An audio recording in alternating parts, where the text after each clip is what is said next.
Hello guys, solution is the best में आपका स्वागत है। आज मैं आपके साथ डिस्कस करने वाली हूँ जो टॉपिक्स रह गए थे, जो मैंने आपको कहा था कि मैं कवर करवाऊँगी, तो उससे रिलेटेड ये टॉपिक है। काफ़ी बच्चों की डिमांड थी, तकनीकी के बारे में टॉपिक रह गया था, उसको कवर करवाने के लिए। और दूसरा क्वेश्चन था जो हमारा सामाजिक पृष्ठभूमि पर आधारित मूवीज़ वगैरह थी, उसके बारे में हमें जानना है। तो उसके अलावा भी बहुत सारे टॉपिक्स इसमें हैं जो मैं आज वही डिस्कस करूँगी। आपके सारे टॉपिक्स में आज कवर करवाने वाली। तो सबसे पहले हम जानेंगे जो तकनीकी विकास है। तकनीकी विकास में जो पूछा जाता है, जैसे कि सिनेमा में तकनीकी की जो संभावनाएं हैं और चुनौतियों के बारे में, एक तरीके से तकनीकी विकास जो हुआ था उसका क्या फ़ायदा हुआ है और क्या नुकसान हुआ है, उसके बारे में हम जानेंगे। तो मैंने कुछ टॉपिक्स में कुछ पॉइंट्स लिखे हैं, तो ताकि आप इसको हेडिंग बना के एग्जाम्स में पूरा डिफाइन कर सकें। तो तकनीकी विकास जो है उसका महत्व के रूप में हम सबसे पहले देख सकते हैं जो टेक्नोलॉजी का विस्तार हुआ है। तो सबसे पहले उसमें दे रखा है कल्पना को साकार करता है। हमारी जो वास्तविक दुनिया से इसका कोई लेना देना नहीं है। कल्पना, जो हमारी अंदर की कल्पना होती है ना, उसको साकार करने में महत्वपूर्ण भूमिका निभाता है कल्पना में। और विविध प्रकार की जो फिल्में हैं उसकी शूटिंग की कल्पना इसकी मजबूत से देखा जा सकता है उसमें। और जो अगर हम देखें इसमें दिमाग में चल रहा होता है, पूरी जो कल्पना हमारे दिमाग में आ रही होती है, उसको साकार करने में भी तकनीकी का इस्तेमाल किया जाता है। दूसरा पॉइंट ये है कि पृथ्वी से अलग ग्रहों की शूटिंग भी की जा सकती है। अब पृथ्वी के अलावा दूसरे ग्रहों की शूटिंग भी इस तरीके से दिखाई जाती है कि जैसे कि रियल लाइफ में हम दूसरे ग्रहों पर उपलब्ध हों। तो इस तरीके से भी हम तकनीकों का इस्तेमाल करके हम देख सकते हैं कि दूसरे ग्रहों के बारे में हम जान सकते हैं। एग्जाम्पल के रूप में अगर हम देखें, जैसे कि जैसे पीके मूवी बना था, जैसे कि जो आमिर खान है वो दूसरे ग्रह से आया हुआ था हमारे देश में, तो वो स्टोरी के रूप में एक तरीके से दिखाया गया कि हाँ दूसरे ग्रह भी हैं और वहाँ के लोग किस तरीके से हैं। तो वो सब चीज़ें दिखाई गई है किसके बिहाफ में, तकनीकों के माध्यम से। तीसरा पॉइंट है चरित्रों को कलात्मक तरीके से हम देख सकते हैं, जैसे कि जो भी इंसान के अनेक प्रकार के चरित्र होते हैं उसको भी देख सकते हैं, जैसे कि सामाजिक, सांस्कृतिक और ऐतिहासिक स्थितियों के अलावा भी बहुत सारे ऐसे कलात्मक तरीके हैं, उसको भी प्रदर्शित करने में ये मदद करता है तकनीकी विकास जो है। चौथा है आधुनिक समाज को प्रस्तुत करने में मदद करता है कि आधुनिक समाज एक्चुअल में है क्या। जो आधुनिक समाज की हर एक व्यवहारिक क्रिया है, उसकी जो सामाजिक क्रिया है, तो वो किस तरीके से प्रस्तुत की जाएगी, वो तकनीकी विकास के ज़रिए ही हो पाएगा। अब तकनीकी विकास का जो है रियल लाइफ से कोई लेना देना नहीं है। उसमें इतनी सारी इमेजिनेशन प्रस्तुत कर दी जाती है जिसकी वजह से हमें पता ही नहीं चलता कि वो रियल है या फेक है। लेकिन इसका कई बार ऐसी चीज़ें होती हैं, जैसे कि हमें पता होता है कि इंसान उड़ नहीं सकता, लेकिन तकनीकों का इस्तेमाल करके इंसान मूवीज़ में ये दिखा सकता है कि वो सुपरमैन हो गया, एक तरीके से स्पाइडरमैन हो गया। ये सब चीज़ें जो होती हैं वो अगर हम देखें तो एक तरीके से हमें पता है कि जो है स्पाइडरमैन रियल लाइफ में उड़ नहीं सकता, तो हमें पता है कि ये चीज़ गलत है, ये रियल नहीं है। तो वो फेक चीज़ों को बहुत ज़्यादा इन्वॉल्व करता है इसमें। और ऐसे ये जो तकनीकी विकास जो है इसकी वजह से अनपढ़ व्यक्तियों तक पहुंच भी बन पाई है कि अनपढ़ व्यक्ति भी उस चीज़ को देख सकता है। टेक्नोलॉजी का इस्तेमाल जो लोग करते हैं फिल्मों में, तो उसके ज़रिए क्या होता है कि उसकी लैंग्वेज इस बिहाफ पे बनाई जाती है, उसमें एडिटिंग इस बिहाफ पे की जाती है ताकि अनपढ़ व्यक्ति भी उसको देख सके, अनपढ़ व्यक्तियों को इस चीज़ का पता हो कि किस तरीके से उसमें क्या चीज़ लिखी हुई है। नेक्स्ट आता है इसमें स्थिति। अब स्थिति को मार्मिकता के साथ चित्रित किया जाता है। जो सिचुएशन रियल लाइफ में होती है, इसको समाज से कोई लेना देना नहीं होता। समाज में जो रियलिटी प्रस्तुत की जाती है उसको बिल्कुल हटकर, उसकी जो स्थिति है उसको बिल्कुल हटकर बनाई जाती है इस मूवीज़ वगैरह को, कि जो समाज में चल रहा है उसकी वास्तविकता से हटा के बिल्कुल उसमें इमेजिनेशन कर दी जाती है। स्थिति की मार्मिकता के साथ उसको चित्रण उसमें किया जाता है। नेक्स्ट है इसमें चमत्कार उत्पन्न किए जाते हैं। चमत्कार मतलब कि कोई एडवेंचर मूवी हो गई, कोई जंगल में जा रहा है, कोई पहाड़ों में जा रहा है, वहाँ से कूद रहा है तो वो बच गया। ये सब चीज़ें जो होती हैं वो चमत्कार उत्पन्न करता है। अगर एक मूवी में अगर किसी इंसान का मर्डर होता है या कोई पहाड़ से गिर जाता है, तो ऐसा तो है नहीं कि वो नेक्स्ट फिल्म में आएगा ही नहीं, वो रियल लाइफ में उसका मर्डर हो गया। जाहिर सी बात है, मूवी बनाने के लिए तो उसका मर्डर करेंगे या फिर छत से पहाड़ों से फेंक देंगे, गाड़ी वगैरह का हम देखते हैं। एडवेंचर जो मूवीज़ वगैरह बनाई जाती है, चमत्कार उत्पन्न भी किए जाते हैं इसके ज़रिए। जिसके ज़रिए हम ये देख सकते हैं कि हाँ गाड़ी पहाड़ों से गिरी है, उसमें एक आदमी था और जल के राख हो गई। ये क्या होता है, ये तकनीकी विकास का इस्तेमाल करके क्या होता है कि वो तार वगैरह पतली सी तार बांध देते हैं जिसमें कैमरा में रिकॉर्ड नहीं होता वो तार, और देखा जाता है कि वहाँ पे जो नकली कार है उसको रख दी जाती है, बिल्कुल वो असली नज़र आती है। जो असली चीज़ों को प्रस्तुत किया जाता है तकनीकी विकास की वजह से, होती तो वो नकली चीज़ें हैं लेकिन उसको असली में ही देखा उसको प्रस्तुत किया जाता है। अब जो भी मूवीज़ बनाई जाती है एक्शन मूवीज़, उसमें बॉम्ब ब्लास्ट वगैरह किए जाते हैं। बॉम्ब ब्लास्ट रियल लाइफ में तो करेगा नहीं कोई, इससे बॉम्ब ब्लास्ट होने से क्या होता है, ध्वनि प्रदूषण होगा, जिसकी वजह से सरकार भी ऐसी फिल्मों को बनाने के लिए मना कर सकती है। तो ऐसी फिल्मों में जो इन्वेस्टमेंट करते हैं लोग, वो नकली चीज़ों का इस्तेमाल करते हैं ताकि इसका एनवायरनमेंट पे भी कोई असर ना हो और दूसरी तरफ किसी को कोई नुकसान भी ना हो। तो ये चमत्कार भी उत्पन्न किए जाते हैं तकनीकी विकास से। तो इसके फ़ायदे क्या क्या हैं ये मैंने आपको पॉइंट से बता दिए। अब इसकी कुछ चुनौतियाँ वगैरह भी है। जो भी सिनेमा में मूवीज़ वगैरह जो भी मूवीज़ वगैरह बनाई जाती है उसकी दर्शकों की पसंद के अकॉर्डिंग ही मूवीज़ बनती है। अब दर्शकों को क्योंकि किस बिहाफ पे मूवीज़ पसंद है उसके बिहाफ पे हम देखते हैं दर्शकों को लुभाने के लिए ऐसी मूवीज़ वगैरह बनाई जाती है जो बिल्कुल गलत है। इसका एडवर्स इफेक्ट पड़ सकता है युवा पीढ़ी पर। अब देखो जो पुरानी पीढ़ी के जो गरीब परिवार के लोग हैं, गरीब परिवार के लोगों का क्या होता है कि ज़्यादातर मूवीज़ वगैरह नहीं देखते वो लोग, और जो शहरों में रहते हैं वो मूवीज़ जो देखते हैं वो युवा वर्ग के लोग सबसे ज़्यादा देखते हैं, जिसका एडवर्स इफेक्ट पड़ने के बहुत ज़्यादा चांसेस होते हैं। तो तकनीकी विकास जो करते हैं जैसे कि कहीं बॉम्ब ब्लास्ट कर दिया या फिर एक तरीके से कहीं कुछ मर्डर कर दिया किसी का, वो ये सब चीज़ें जो दिखाई जाती हैं वो नकली में किया जाता है, लेकिन इसका युवा वर्ग पर बहुत ज़्यादा एडवर्स इफेक्ट पड़ता है। आप यहाँ पे फर्स्ट पॉइंट के रूप में लिख सकते हैं कि नकारात्मक प्रभाव पड़ता है युवा वर्ग पर। तो उसको डिफाइन आप कर सकते हैं। ये मैंने आपको दर्शकों की पसंद बोला है लेकिन आप इसको युवा वर्ग का टॉपिक लिख सकते हैं कि एडवर्स इफेक्ट पड़ता है। अब क्या होता है कि अनुचित दृश्य को प्रस्तुत किया जाता है इसके ज़रिए। अनुचित दृश्य क्या होते हैं, अनुचित दृश्य होते हैं जो बिल्कुल ही वास्तविकता से बिल्कुल अलग होते हैं, जो रियल लाइफ जो चल रही होती है सोसाइटी में, जो राजनीति में चल रहा होता है, बिल्कुल हटकर उसको दर्शाया जाता है फिल्मों में, जिसकी वजह से हम सोचते हैं कि वो रियल लाइफ में भी ऐसे ही हो रहा है। तो लोगों को बहुत ज़्यादा लुभाने के लिए, बहुत ज़्यादा भ्रामक करने के लिए इसका इस्तेमाल भी किया जाता है। तीसरा है अन्य चीज़ों के महत्व को कम, महत्व मतलब क्या है कि इसके अलावा जो अन्य उपकरण हैं उसके महत्व को भी बहुत ज़्यादा कम कर दिया गया है, उसका इस्तेमाल करना भी बंद कर दिया गया। आजकल देखोगे बहुत सारे सॉफ्टवेयर्स आ गए हैं जो एडिटिंग वगैरह करने के लिए बहुत ज़्यादा इस्तेमाल किए जाते हैं, जिसकी वजह से इनके बाद समय की बचत तो होती है। आप इसमें ऐड कर सकते हैं एक टॉपिक, समय की बचत भी होती है इससे, क्योंकि एडिटिंग में बहुत कम समय लगता है, जिसकी वजह से जो नई टेक्नोलॉजी आई है उससे फिल्म रिलीज़ होने में ज़्यादा टाइम नहीं लगता। पहले के टाइम पर बहुत साल जाते थे मूवीज़ रिलीज़ करने के लिए, लेकिन जो अब वो टेक्नोलॉजी आई है उसमें ज़्यादा टाइम नहीं लगता पहले की तुलना में। अब इसमें क्या है कि अन्य चीज़ें भी, इसमें जो अन्य कलाएं, अन्य तत्व जो होते हैं उनकी जो कमी बहुत ज़्यादा हुई है इसमें, कि अन्य चीज़ों का इस्तेमाल इसमें बहुत कम किया जाने लगा है। फोर्थ आता है महत्वपूर्ण मुद्दों को कम कर दिया गया है। अब महत्वपूर्ण मुद्दे क्या होते हैं, महत्वपूर्ण मुद्दे होते हैं जैसे कि समाज में क्या चल रहा है, समाज में जो भी चल रहा होता है उसको हम फिल्मों में आधार बनाकर नहीं यूज़ करते आज के टाइम पे। टेक्नोलॉजी के आने से क्या होता है कि दर्शकों को लुभाने के लिए एक्शन मूवी, रोमांस मूवीज़ वगैरह को सबसे ज़्यादा बनाया जाता है, जो कि बहुत ज़्यादा गलत चीज़ है, और जो महत्वपूर्ण मुद्दे हैं उससे भटकाया जाता है फिल्मों के ज़रिए। अब फिल्मों के ज़रिए क्या होता है कि सांप्रदायिकता को बढ़ावा भी मिलता है। कुछ ऐसे मुद्दे होते हैं जिन मूवीज़ बनाई जाती है जिसको सांप्रदायिकता को बढ़ावा मिलता है। अब करंटली मूवी देखोगे आप लोग, जो पठान मूवी आई थी उसको लेकर भी बहुत ज़्यादा आप लोगों ने देखा होगा, जो बहुत ज़्यादा बॉयकॉट करने की कोशिश में लगे हुए थे बहुत सारे लोग, शाहरुख खान का और ये मूवी का भी। इसमें कहा गया था भगवा रंग को लेकर बहुत ज़्यादा लड़ाई हुई थी इसमें, और उसी के बिहाफ पे दूसरी मूवी भी बनी थी द केरला स्टोरी, जो हिंदू मुस्लिम को बहुत ज़्यादा उस बिहाफ पे मूवी बनाई गई थी। मुझे इतनी मूवी के बारे में पता नहीं, लेकिन आज भी जो अब ये जो मूवी बनी है करंटली, इसके बिहाफ पे हम देख सकते हैं कि सांप्रदायिकता को बढ़ावा देने के लिए ऐसी मूवीज़ वगैरह का निर्माण करते हैं जो पूरी तरीके से गलत है।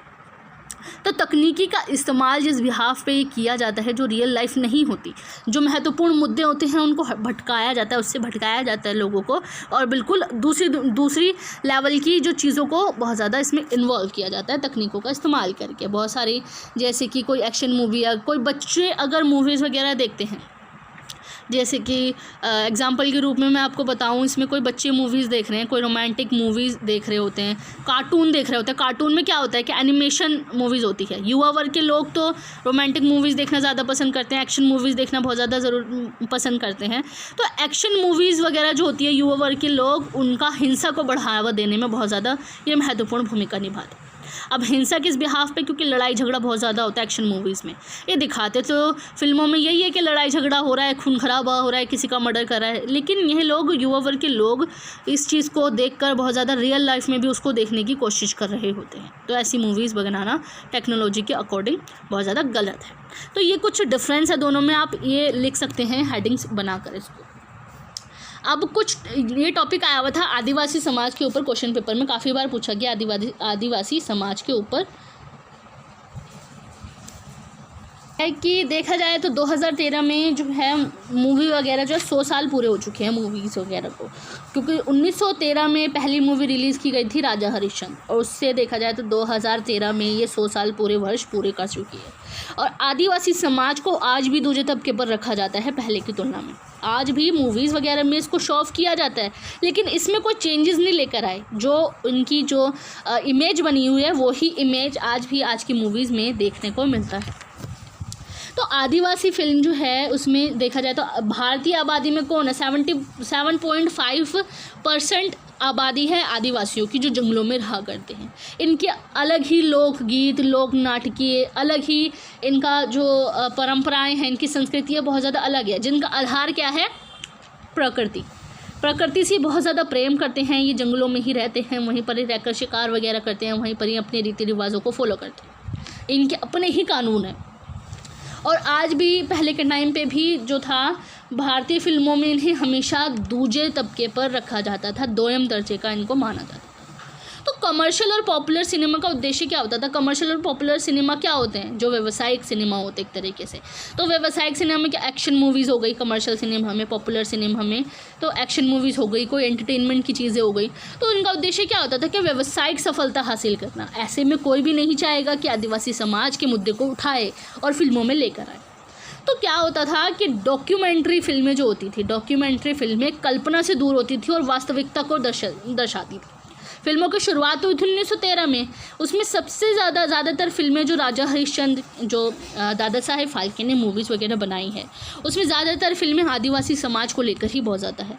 पहले के टाइम पे आदिवासी समाज को मुद्दे के रूप में उठाया तो था, लेकिन एक तरीके से उसको बिल्कुल अलग समझा जाता था, उनके रीति रिवाजों को देखकर मूवीज़ वगैरह में दिया जाता था। करंटली हम मूवी देखें बाहुबली, जिसमें आदिवासी समाज के रूप में भी देख सकते हैं, उसमें स्टोरी वगैरह के बारे में दे रखा है, जिसमें नाचते गाजते लोगों को देखा गया, अर्धनग्न, पत्ते लपेटे हुए, और ये अनरियलिस्टिक लाइफ के रूप में देख सकते हैं इसे हम।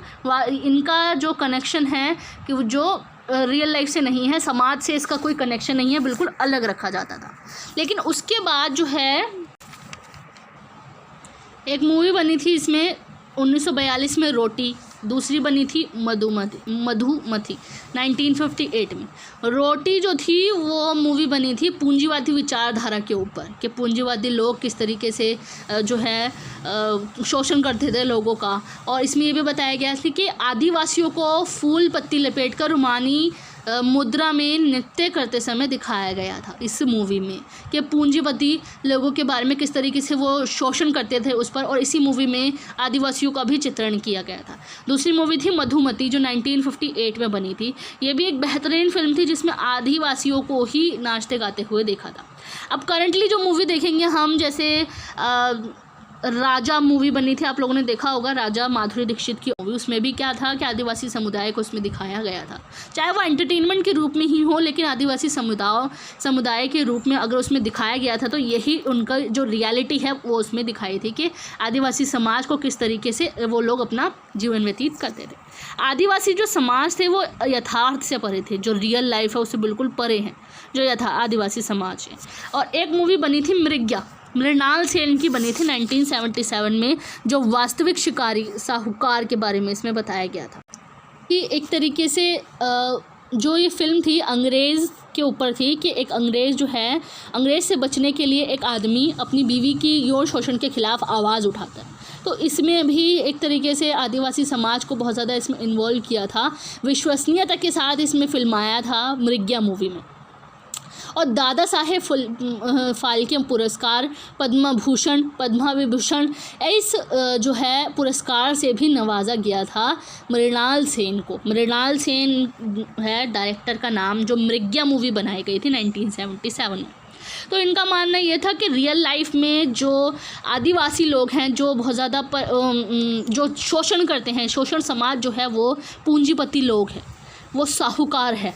तो और दूसरी मूवी बनाई गई थी 1998 में 1084 की माँ, जो नस्लवाद पर केंद्रित थी कि नस्लों के आधार पर उन लोगों के साथ भेदभाव बहुत ज़्यादा किया जाता था। तो एक तरीके से ये सब जो है उनका मानना ये था कि क्रांति की समाप्ति तभी हो सकती है जब शासक और या फिर शासक वर्ग जो होते हैं वो गरीबों को और शोषित वर्ग को बहुत ज़्यादा मतलब महत्वपूर्ण अधिकार उनको दे, मूलभूत अधिकार जो उनके हैं उनको दे, समानता लाई जाए। तो इसी मूवी पर ये मूवीज़ वगैरह बनाई गई थी।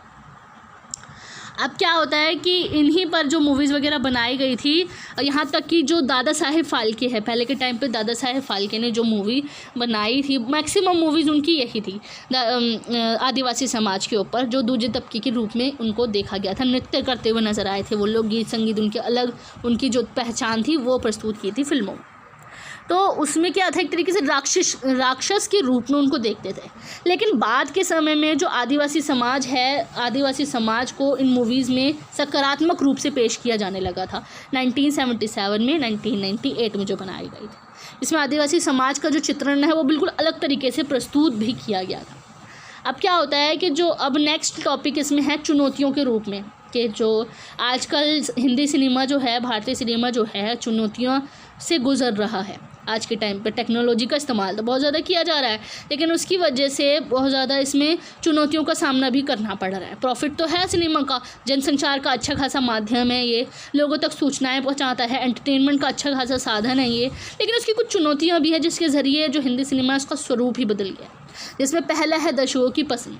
अब जो हिंदी सिनेमा है आज के टाइम पे दर्शकों की पसंद को ध्यान में रखकर ही मूवीज़ वगैरह रिलीज़ की जाती है, कि किस बिहाफ पे मूवीज़ वगैरह बनाई जाए वो दर्शकों पर डिपेंड होता है कि दर्शक किस तरीके की मूवीज़ को जानना पसंद करेंगे। पहले के टाइम पे तो जैसे मर्जी मूवीज़ बन जाती थी, उस टाइम पे भाषा स्वतंत्र नहीं हुआ था, तो सामाजिक विषयों को आधार बना के मूवीज़ वगैरह बनाई जाती थी। तो ये क्या होता था कि जागरूकता फैलाई थी लोगों के दिल में, जिसकी वजह से मूवीज़ वगैरह का विस्तार होने लगा था। अब जो टेक्नोलॉजी का इस्तेमाल होने लगा है उसकी वजह से दर्शकों की पसंद को ध्यान में रखकर ही एंटरटेनमेंट मूवी और एक्शन मूवीज़ वगैरह बहुत ज़्यादा देखने को मिल रही। क्यों इसलिए बनाई जाती है ताकि दर्शकों को ज़्यादातर अट्रैक्टिव बनाया जाए, क्योंकि व्यवसायीकरण का दौर शुरू हुआ है तकनीकी विकास के साथ साथ। तो जो हिंदी सिनेमा है, हिंदी सिनेमा में जितनी भी मूवीज़ वगैरह बनाई जाती है डायरेक्टर्स द्वारा, प्रोड्यूसर द्वारा, तो वो लोग क्या करते हैं, उनका उद्देश्य सबसे पहला यही होता है कि जितनी इन्वेस्टमेंट उन्होंने कर रखी है तो उतनी ही इन्वेस्टमेंट के साथ, प्रॉफिट के साथ ही उनको पैसा मिले। तो ये व्यवसायीकरण ही हुआ। तो वो क्या चाहते हैं, व्यावसायिक लाभ के चक्कर में वो दर्शकों की पसंद के अकॉर्डिंग मूवीज़ बनाते हैं, जिसकी वजह से जो सामाजिक मुद्दे हैं उनसे भटकाया जाता है। दूसरा है शहरों तक सीमित है, जो सिनेमा है वो शहरों तक ही सीमित है।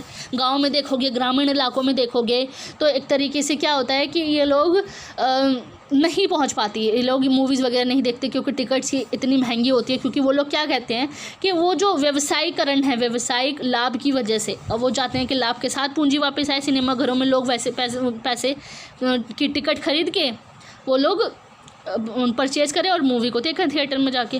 तो ये शहरों तक ही इसलिए सीमित है, शहरों में ही ये अवेलेबल है सिनेमा, और गांव के इलाकों में अवेलेबल नहीं है। तीसरा है व्यय की पूर्ति, ये भी देखी जाती है इसमें कि व्यय की पूर्ति इसमें नहीं होती है। क्यों? क्योंकि ये शहरों तक अगर सीमित है तो लोग जो हैं, बुज़ुर्ग लोग अपनी दुनिया में मस्त हैं, और आजकल की जो बिज़ी लाइफ है लोगों की, तो वो अपने काम में ही व्यस्त रहने लगे हैं, और सिर्फ जो है युवा वर्ग के लोग जो अपनी छोटी मोटे पार्टीज़ वगैरह करने के चक्कर में ही जो है फुल थिएटर वगैरह में जाके मूवीज़ वगैरह देखते हैं। तो ये इसकी वजह से व्यय की पूर्ति नहीं हो पाती, जिसकी वजह से बहुत ज़्यादा इनको परेशानी का सामना करना पड़ता है। इनको 1000 बार सोचना पड़ता है कि ये मूवी बनाई जाए या ना जाए, इस पर बहुत ज़्यादा सोच विचार किया जाता है। और उसके अलावा मनोरंजन के अन्य साधन भी इन्वॉल्व हो चुके हैं। अब सिनेमा के अलावा देखा जाए तो डिजिटल डिवाइस का इस्तेमाल किया जाने लगा है। अब ऑनलाइन ही मूवीज़ वगैरह फ्री ऑफ कॉस्ट देखने को मिल जाती है यूट्यूब पे। बहुत सारे ऐसे टेक्नोलॉजी का इस्तेमाल किया जाता है जिसकी वजह से थिएटर जाने की ज़रूरत ही नहीं पड़ती, हमें ऑनलाइन ही मिल जाता है। चाहे हम ऑनलाइन पेमेंट करें, चाहे हम ऑनलाइन हम फ्री ऑफ कॉस्ट यूट्यूब पर हम सर्च करेंगे तो फ्री ऑफ कॉस्ट ही वो मूवीज़ वगैरह अपलोड कर दी जाती है, यूट्यूब पे हम इजीली देख पाते हैं। तो मनोरंजन के अन्य साधन होने की वजह से भी सिनेमा को चुनौतियों का सामना करना पड़ रहा है। लेकिन आज भी सिनेमा घरों में देखा जाए तो धार्मिक रूप में से भी बहुत सारी मूवीज़ वगैरह बनाई जाती है, एंटरटेनमेंट मूवीज़ बनाई जाती है, जो फेमस बहुत ज़्यादा होते हैं एक्टर एक्ट्रेस, तो उनको लोग जो ज़्यादा क्वान्टिटी में देखना पसंद करते हैं, तो आज भी उन मूवीज़ को बनाया जाता है। अब हम पढ़ेंगे जो सामाजिक पृष्ठभूमि पर आधारित कुछ मूवीज़ वगैरह बनाई गई थी उसके बारे में। ये सामाजिक पृष्ठभूमि पर आधारित कुछ मूवीज़ वगैरह हैं, तो मैं वो जानते हैं। सबसे पहले दादा साहेब फाल्के की मूवी बतानी है कि किस प्रकार से उन्होंने मूवीज़ वगैरह बनाई थी। इसके अलावा जो हिंदुस्तान फिल्म्स के नाम से एक कंपनी की स्थापना भी की थी इन्होंने। इस फिल्म की भारतीय फिल्म का दर्जा तो नहीं मिला था। कौन सी मूवी बनी थी इसमें? 1912 में बनाई गई थी एक मूवी पुंडलिक। दादा साहेब तोड़ने द्वारा ये बनाई गई थी मूवी, जो 1912 में मुंबई के कोरोनेशन थिएटर में ही हुआ था।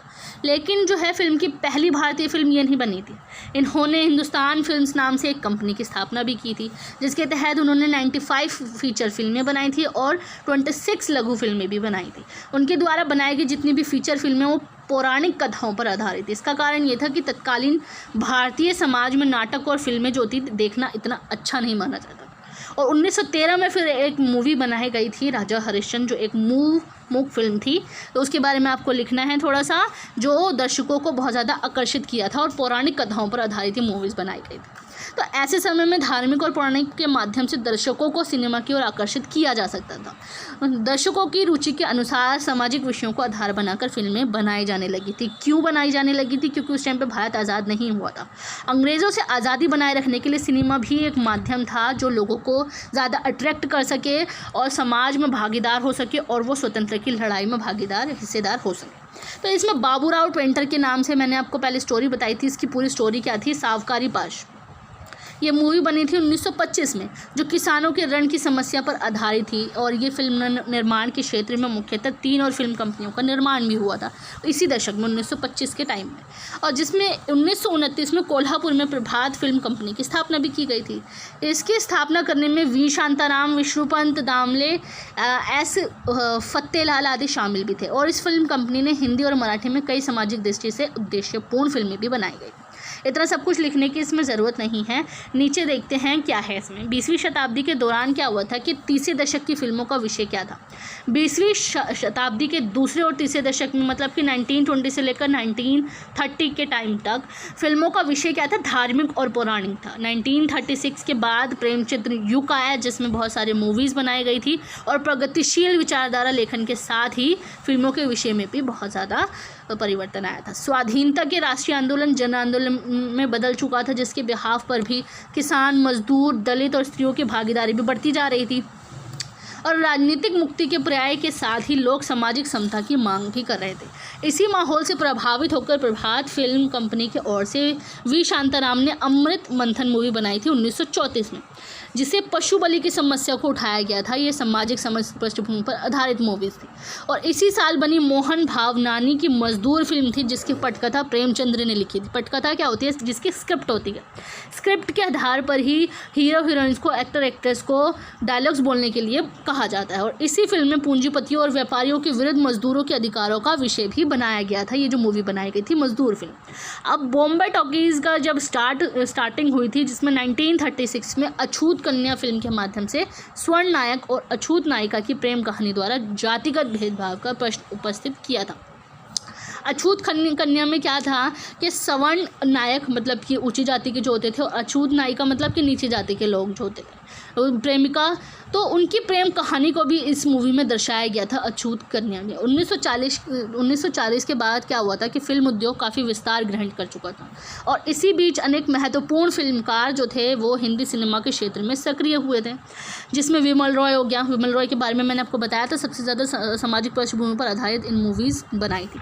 महबूब खान के बारे में भी, ख्वाजा अहमद अब्बास, राज कपूर, चेतन आनंद, केदार शर्मा, जो आपको याद हो थोड़ा बहुत आप पॉइंट्स इसमें लिख सकते हैं। और इस समय के जो फिल्मकार थे उसमें सामाजिक उद्देश्य को केंद्र में रखकर फिल्में बनाई गई थी, जिसमें रोटी के बारे में मैंने आपको बताया, आंखें, प्रतिमा, मेरा सुहाग, जेल यात्रा, अदालत, नरसिंहावतार, ये सब जो मूवीज़ थी, जेल यात्रा, अदालत वगैरह, ये सब क्या थी, सामाजिक पृष्ठभूमि पर आधारित ही मूवीज़ बनाई गई थी। इन फिल्मों में मध्यवर्गीय जीवन में आने वाले बदलाव और संघर्षों को ही नहीं बल्कि समाज के पद दलित वर्गों के जीवन को भी विविधता के साथ पेश किया था। पद दलित वर्ग कौन से होते हैं? जो बिल्कुल नीची जाति के वर्ग होते हैं, उनके जीवन को भी विविधता के साथ पेश किया था कि इनमें जातिगत भेदभाव को ख़त्म किया जा सके। इसमें जो मिडिल क्लास फैमिली जो होती है, उनमें आने वाले जितने भी संघर्ष हैं, बदलाव जो हैं, उनसे लड़ने के लिए इसमें सीख दी गई थी। 1950 के बाद फिल्मों में निर्देशकों का महत्व बहुत बढ़ गया था। अभिनय में यथार्थवादिता को महत्व भी प्राप्त होने लगा था। निर्देशकों का महत्व इसलिए बढ़ने लगा था, निर्देशक कौन होता है? डायरेक्टर्स। ये लोग क्या करते हैं, फिल्मों में चेंजेस वगैरह करते हैं। जो भी स्क्रिप्ट वगैरह तैयार की जाती है जिनके द्वारा, ये निर्देशक ही तय करते हैं कि उन स्क्रिप्ट में क्या क्या बदलाव किए जाएँ और किस तरीके से भावनाओं के साथ जो एक्टर और एक्ट्रेस है, भावनाओं के साथ किस तरीके से प्रदर्शन करें। तो ये डायरेक्टर का काम होता है, जिसमें दिलीप कुमार जैसे अभिनेताओं ने उस समय अपना प्रभाव दिखाया था। नायिकाओं में हम देखेंगे नरगिस, मीना कुमारी, नूतन मधुबाला, वहीदा रहमान, ये सब जो थी वो नायिकाओं में इन्वॉल्व होते थे, जिन्होंने बहुत सारी मूवी बनाई गई थी। इसमें जो है मदर इंडिया मूवी आप लोग देखोगे, मधुबाला जो थी उसमें, नरगिस वगैरह की मूवी देख लोगे आप। मुगले आज़म, ये मुझे कन्फ्यूज़न है कि मधुबाला किस में थी और नरगिस किस में थी, तो आप एक तरीके से हम इसे देख सकते हैं आप लोग। जो मैंने आपको स्टोरी बताई थी मूवीज़ के बारे में, मुगले आज़म के बारे में और जो दूसरी मूवी थी मदर इंडिया के बारे में। तो 1960 के बाद अधिकतर फिल्में नायक केंद्रित बनने लगी थी। अब मैंने जो आपको मुगले आज़म और जो कहानी बताई थी मदर इंडिया को भी इसमें इन्वॉल्व कर सकते हैं। किस तरीके से आदमी की अनुपस्थिति के हिसाब से वो साहूकार से बचने की कोशिश किस बिहाफ पे करती है और अपने बच्चों का पालन पोषण कैसे करती है, गरीबी में अपनी ज़िंदगी बिता देती है। तो आप वो सब इसमें लिख सकते हैं थोड़ा बहुत। नायक नायिका और खलनायक वाले प्रेम त्रिकोण की कहानियाँ फिल्मों में दिखाने देने लगी थी। किस टाइम पे? जब 1960 का दशक आया था। 1960 तक देखा जाए तो सामाजिक पृष्ठभूमि पर आधारित बहुत सारी मूवीज़ बनने लगी थी, लेकिन धीरे धीरे इसका जो निर्माण हुआ था, बदलाव आने लगे थे। 1970-1980 के दशक में फिल्म जो थी वो व्यावसायिकता की ओर मुड़ने लगी थी। अब लोग जो उनके जो उद्देश्य था मूवी बनाने का, जो उनका उद्देश्य यही था कि ज़्यादा से ज़्यादा वो मुनाफा कमा सके इसमें, और मुँह मांगी कीमत दी जाती थी एक्टर और एक्ट्रेसेस को, जिसकी वजह से गीत, संगीत, नृत्य, रोमांच, अभिनय में आमूलाग्र बदलाव होने लगा था। वास्तविकता और रचनात्मकता का स्पष्ट भेद फिल्मों में दिखाई देने लगा था।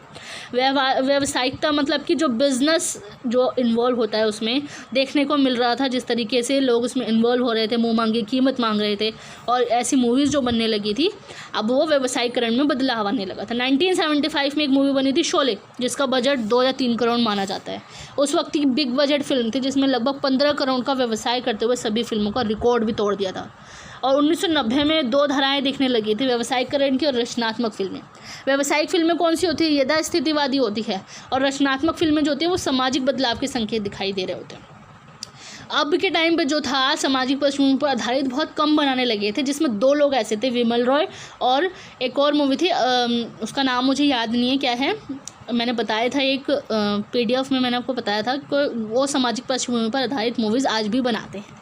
और अब की बार हम देखें सामाजिक बदलाव के संकेत भी दिखाई देते हैं, जिसमें बहुत सारे आज के टाइम पे देख लो कि जितेंद्र, विनोद खन्ना, मिथुन चक्रवर्ती, ये सब आज के टाइम पे 1990 के टाइम पे, रेखा जया, हेमा मालिनी, ये सब जो है इन्वॉल्व हुए हैं। खलनायकों के नाम पे प्रेम चोपड़ा हो गया, गुलशन ग्रोवर हो गया, परेश रावल, अमरीश पुरी, शक्ति कपूर, ये खलनायक होते हैं।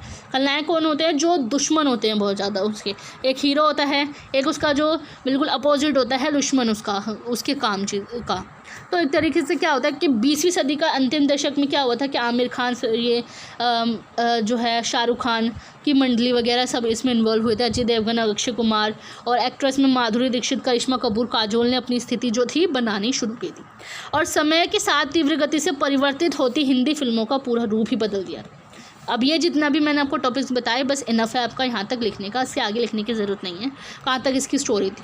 अब इसमें 2-4 मूवीज़ वगैरह भी बनाई गई थी, जिसके बिहाफ पे हम कह सकते हैं कि जो मैंने आपको यहाँ पे मूवीज़ बताई थी बहुत सारी, जिसमें रोटी कपड़ा, उसकी थोड़ी सी स्टोरी भी आप इसमें ऐड कर सकते हैं।